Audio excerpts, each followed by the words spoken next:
Kita sebagai umat Islam harus menyadari bahwasanya mereka saudara kita.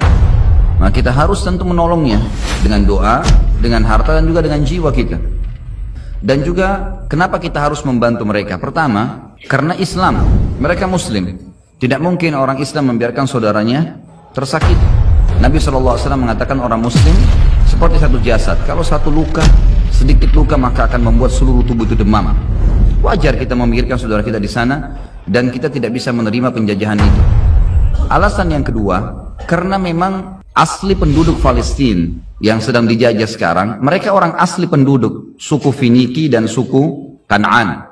Ini dua suku Arab yang asalnya ada memang di Palestina, penduduk aslinya.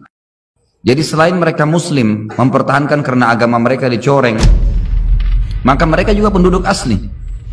Orang-orang Yahudi yang datang itu tiba di Palestina pertama kali pada saat memang Musa alaihissalam keluar dari Mesir, selamat dari Fir'aun, lalu masuki Palestina. Itu pertama kali orang Yahudi menginjakkan kakinya di Palestina. Jadi sebelumnya sudah ada dua suku asli turunan Arab yang dulunya beragama Kristen.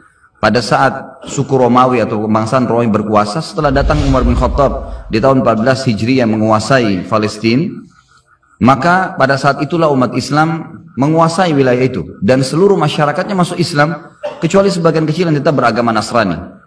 Jadi ada alasan secara agama kenapa kita harus membela mereka, kenapa kita harus mengetahui beritanya, baik secara penduduk juga secara hubungannya dengan hukum syar'i, berhubungan dengan masalah Masjid Aqsa. Hadis Nabi SAW yang berbunyi, Abi Dzar berkata, kami sedang berdiskusi di antara sahabat-sahabat Nabi di masjid, Nabi SAW di Madinah, lalu kami berkata satu sama yang lain, mana yang lebih afdal ya, sholat di masjid ini atau sholat di Masjid Aqsa? Maka Nabi SAW keluar lalu berkata, sholat di masjidku ini 4 kali lipat dibandingkan Masjid Aqsa. Hadis ini berarti menjelaskan Masjid Aqsa 250 kali lipat dibandingkan tempat lain, karena Masjid Nabawi 1000. Lalu kata Nabi SAW, tapi ketahuilah sebaik-baik tempat sholat adalah Masjid Aqsa. Sebaik-baik tempat sholat adalah Masjid Aqsa. Dan akan datang nanti satu waktu, ini seakan-akan Nabi SAW menceritakan tentang keadaan sekarang. Seseorang tinggal di sana tidak memiliki tanah lagi kecuali senilai dengan tali sendal mereka, dan mereka tetap mempertahankannya karena ingin melihat Baitul Maqdis, seperti menceritakan tentang keadaan muslimin sekarang.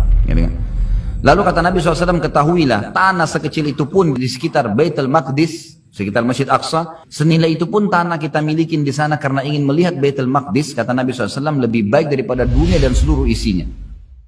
Ini fadilah yang jarang orang dengar. Mestinya tahu kalau di sana itu mempertahankan tanah seperti tali sendal saja sudah lebih daripada dunia dan seluruh isinya. Ini satu hal yang luar biasa.